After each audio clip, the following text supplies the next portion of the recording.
하나님 아버지, 주님의 이름을 찬양하며 경배합니다. 늦은 이 시간에도 주님 앞에 나와 예배드릴 수 있도록 우리 성도님들을 인도하여 주시니 감사합니다. 오늘도 성령 충만함을 부어주시고 늘 주 안에서 기뻐하고 승리하고 편안할 수 있도록 도와주시옵소서. 우리는 연약하여 쓰러질 때가 많습니다. 그러나 믿음으로 주님만 붙잡고 나아가기를 원합니다.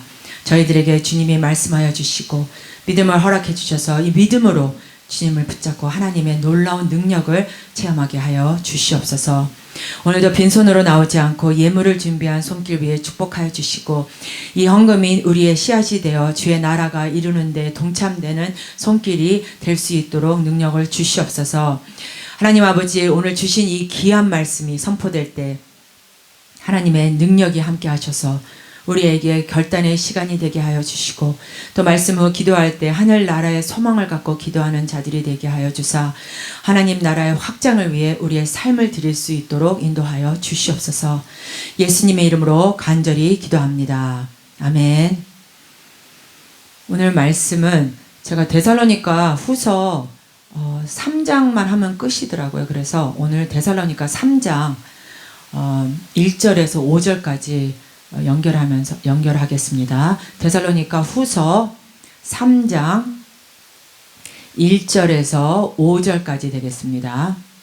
정말로 형제들아, 너희는 우리를 위하여 기도하기를 주의 말씀이 너희 가운데서와 같이 다름질하여 영광스럽게 되고 또한 우리를 무리하고 악한 사람들에게서 건지옵소서 하라. 믿음은 모든 사람의 것이 아님이라. 주는 미쁘사 너희를 굳게 하시고 악한 자에게서 지키시리라. 너에게 대하여는 우리의 명한 것을 너희가 행하고 또 행할 줄을 우리가 주 안에서 확신하노니 주께서 너희 마음을 인도하여 하나님의 사랑과 그리스도의 인내에 들어가게 하시기를 원하노라. 아멘. 오늘 말씀의 제목은 중보 기도의 사명이라는 제목을 갖고 우리가 함께 은혜를 받고자 합니다.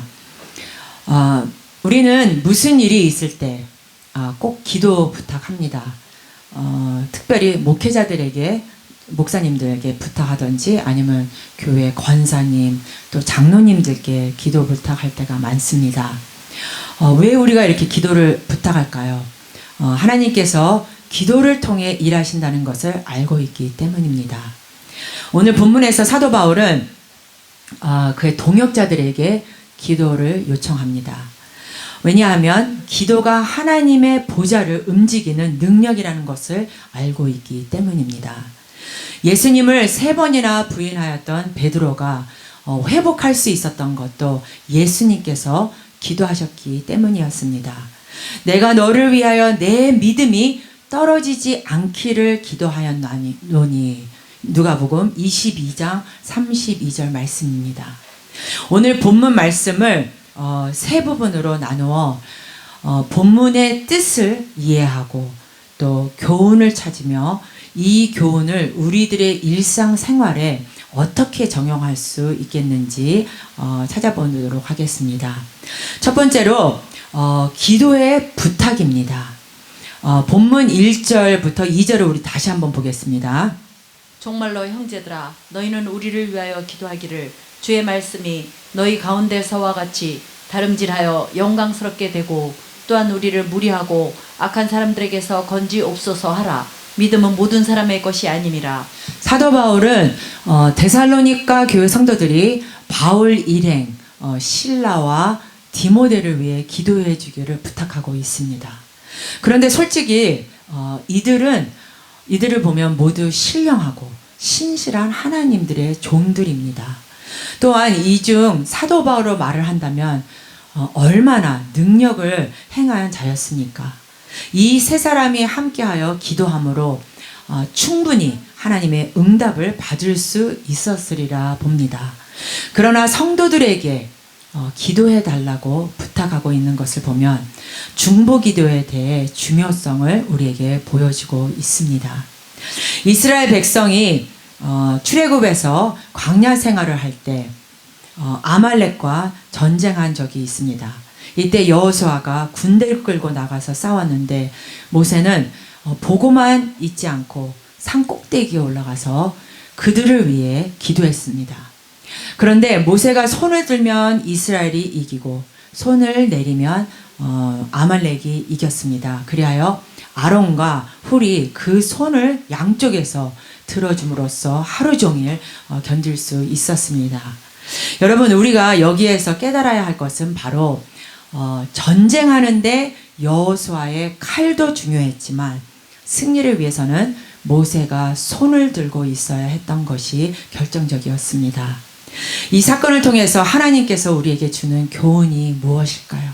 승리는 인간의 힘과 능력에 좌우되는 것이 아니라 하나님의 손에 달려 있으며 그러한 하나님을 움직이는 길은 기도의 능력이라는 것입니다. 여러분, 지금도 수많은 선교사님들과 또 목회자들과 전도자들이 최전방에서 활동합니다.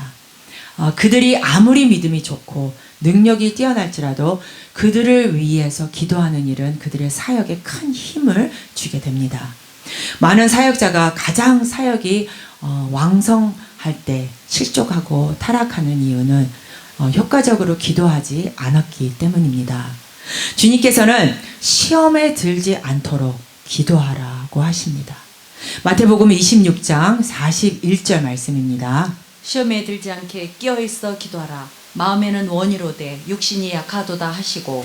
물론 사람마다 자기 자신이 기도해야겠지만 바울은 여기에 더해서 형제들의 도움, 기도를 요청합니다.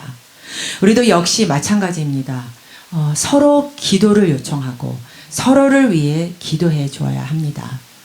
기도란 어떤 특별한 기도의 능력자만의 몫이 아니라 성도들 모두의 몫이라는 사실입니다. 또 기도란 자기 자신을 위해 스스로 기도하는 것뿐 아니라 남들에게도 기도를 부탁하여 기도를 서로 나누는 것이라는 사실입니다. 그럼 사도 바울 일행의 기도 부탁은 무엇일까요? 부탁한 그 내용은 복음이 성공적으로 전파되어 하나님께 영광을 돌리게 되기를 위한 것입니다. 그러나 마귀는 복음 전파를 방해하기 위해 악한 무리들을 동원하여 심하게 핍박했습니다. 여러분, 하나님 말씀이 제대로 전파되어야 교회가 삽니다. 말씀이 전파되어야만 믿음이 생깁니다. 또 믿음이 생겨야 세상을 이길 수 있습니다. 그러므로 교회의 모든 활동의 뿌리는 말씀에 있습니다. 말씀을 사모하면 성도가 살아나고 또 교회가 살아나는 것입니다. 그런데 지금 사도 바울은 개인적인 어떤 이익을 위해 기도를 부탁하는 것이 아닙니다. 오직 하나님의 일을 위한 것입니다. 왜냐하면 사도 바울은 중보 기도의 중요성을 너무 잘 알고 있기 때문입니다. 우리는 이것을 통해 기도의 필요성과 기도의 중요성을 깨달아야 합니다. 그러므로 어떠한 상황 속에서도 기도로 승리하는 우리 성도님들이 되시기를 바랍니다. 두 번째로 하나님의 미쁘심에 대해 함께 생각해 보겠습니다. 본문 3절 4절을 다시 보겠습니다. 주는 미쁘사 너희를 굳게 하시고 악한 자에게서 지키시리라. 너희에게 대하여는 우리의 명한 것을 너희가 행하고 또 행할 줄을 우리가 주 안에서 확신하노니. 우리가 1절 2절에서는 기도에 응답하시는 하나님이심을 깨닫게 해주었는데 3절 4절에서는 하나님께서는 성실하셔서 그의 성도들을 끝까지 지켜주시는 하나님이심을 깨닫게 해주고 있습니다. 데살로니가 교회 성도들이 아무리 어려운 핍박을 받는다 해도 믿음을 굳게 지키게 하시고 또 악한 무리들의 험악한 핍박에서도 건져주실 것을 확신한 것입니다. 하나님은 독생자 예수를 세상에 내려보내 주시어 그 십자가의 진리를 믿는 자에게 구원의 문을 열어주시고 또 성도들이 아무리 어려운 환난을 만나도 그 환난에서도 믿음을 지키게 하시며 또한 악한 자에게서 지켜주시는 하나님이심을 확신하고 있는 것입니다. 그리고 하나님께서 이렇게 지켜주시기 때문에 데살로니가 교회 성도들이 하나님의 말씀대로 지금도 잘 지켜나가고 또한 계속해서 지켜나갈 것을 확신한다고 쓰고 있는 것입니다. 마지막으로 바울의 기원에 대해 우리가 보겠습니다. 우리 본문 5절을 다시 보겠습니다. 주께서 너희 마음을 인도하여 하나님의 사랑과 그리스도의 인내에 들어가게 하시기를 원하노라. 사도 바울은 데살로니가 교회 성도들을 위해 기원합니다. 그리고 그의 기원은 하나님께서 그들의 마음을 인도하시어 하나님의 사랑을 깨닫고 그리스도께서 인내하신 그 인내를 이해하고 실천할 수 있기를 기원한 것입니다.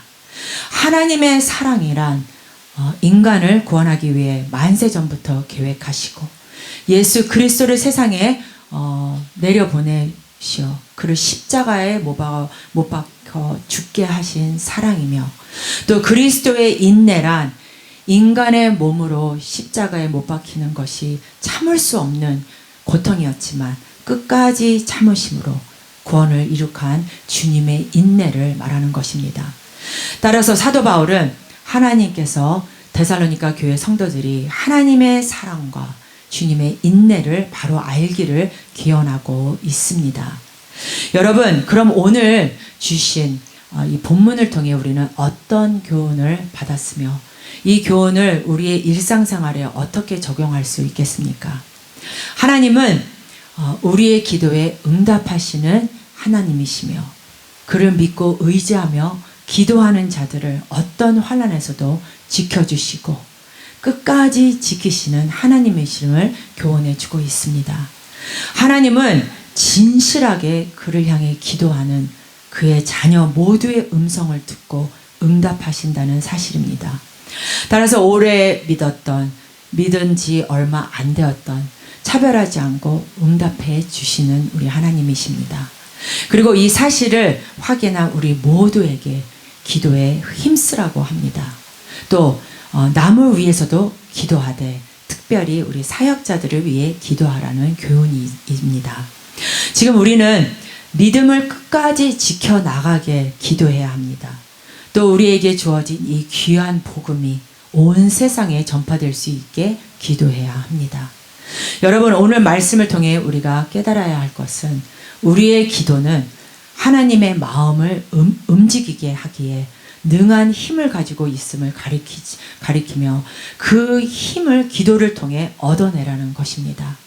우리 모두 어떤 어려움 가운데 있더라도 이를 기도를 통해 어려움을 이겨낼 수 있게 되기를 원합니다.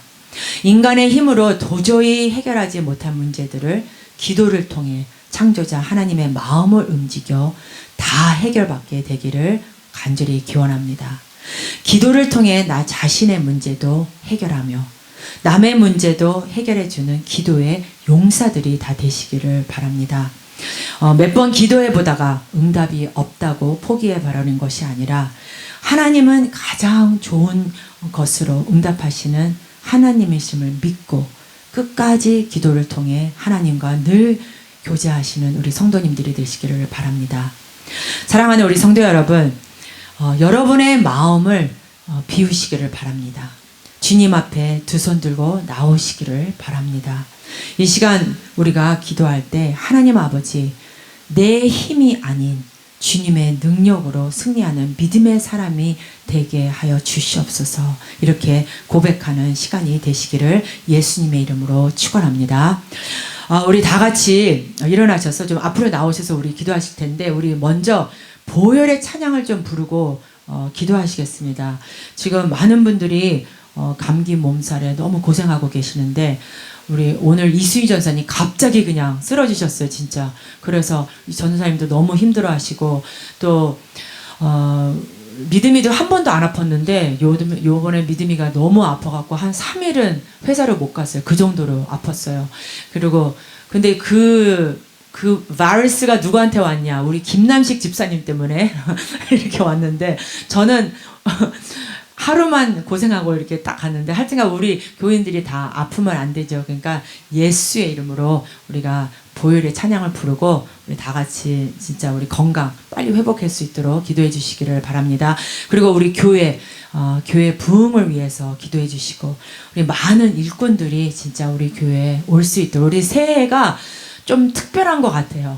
요번 2025년도에 제가 참 많은 것을 이렇게 겪는데 좀 시험도 들었다가 다시 또 일어났다가 여러 가지 일들이 너무너무 많아요. 그래서 참 하나님께서 우리에게 얼마나 큰 축복을 준비해 놓으셨을까 참 기대가 되는 해인 것 같습니다. 우리 다 같이 이 2025년 이 축복의 해를 위해서 여러분들 다 기도해 주시기를 바랍니다. 우리 다 같이 죄에서 자유를 얻게 하는 우리 다 같이 박수 치면서 찬양하시겠습니다.